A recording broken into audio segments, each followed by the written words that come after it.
pour diverses raisons. Ça peut être des problèmes physiques, ça peut être des problèmes dans le couple. Ça revient un petit peu au manque de désir. On parlait tout à l'heure, quand le manque de désir arrive, pour quelles raisons? Parce qu'il y a des choses qui nous préoccupent.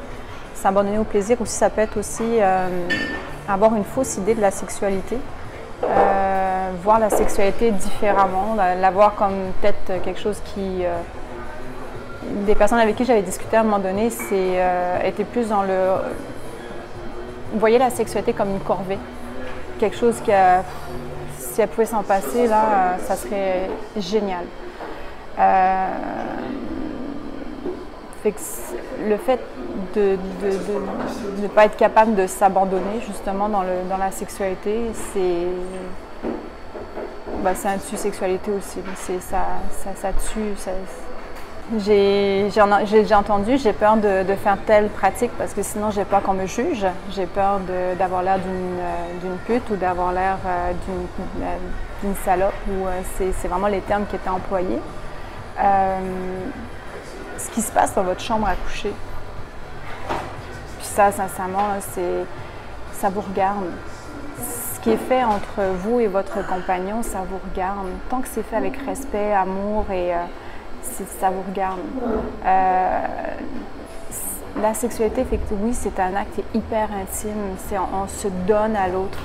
On a peur du jugement de l'autre, effectivement. Puis il faut arrêter de se mettre des barrières. Tu sais, au début, on en parlait, on se met des barrières, on n'ose pas certaines choses par peur d'être jugé, par peur d'être repoussé même. On n'ose pas exprimer des fois nos propres désirs par peur d'être repoussé.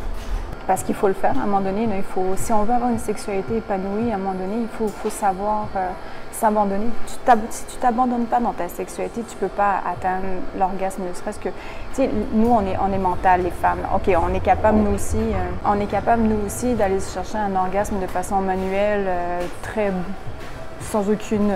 comment je pourrais dire? Sans aucun préliminaire ou quoi que ce soit. Mais le vrai, tu sais, aller chercher vraiment la communion sexuelle, aller chercher l'échange sexuel, l'orgasme ultime, comme certaines disent, il faut savoir être capable de s'abandonner à ce moment-là. Si tu ne le fais pas, ça ne fonctionnera pas parce que ça passe par là. Puis pour le faire, c'est d'en parler. C'est de parler de nos... tu parles de tes fantasmes à ton compagnon, tu parles de tes envies à ton compagnon, tu parles de tes peurs, de tes craintes. Il y a quelque chose qui te dérange sur sa façon à lui, par exemple, de te faire l'amour, de te toucher ou des pratiques sexuelles que tu as peut-être acceptées mais que tu n'osais pas, que tu n'aimes pas.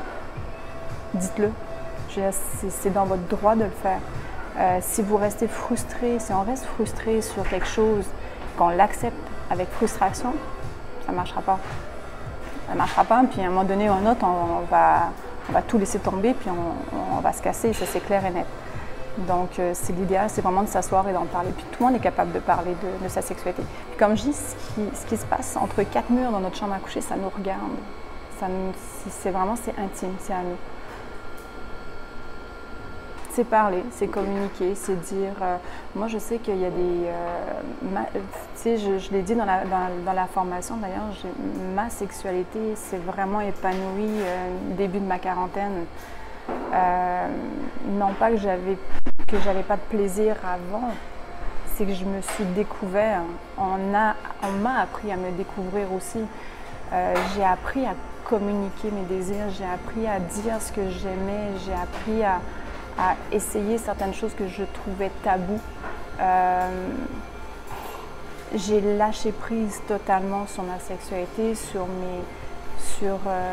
mes défauts physiques sur lesquels j'étais totalement omnibulée. Non, c'est ça, j'ai parlé. À un moment donné, je me suis laissée aller, puis j'ai dit OK, voilà ce que j'aime pas, voilà ce que j'aime. Mon partenaire à ce moment-là a été très attentif, il a été compréhensif, il m'a amenée sur une voie qui m'a permis de découvrir des choses dont j'étais même pas, que j'aurais jamais cru vivre. Et écoute, c'est pour ça que j'encourage les personnes justement à oser en parler. Parce que pour moi, la sexualité, avant mes 40 ans, on va dire, pour moi, la sexualité, c'était ce que j'avais connu.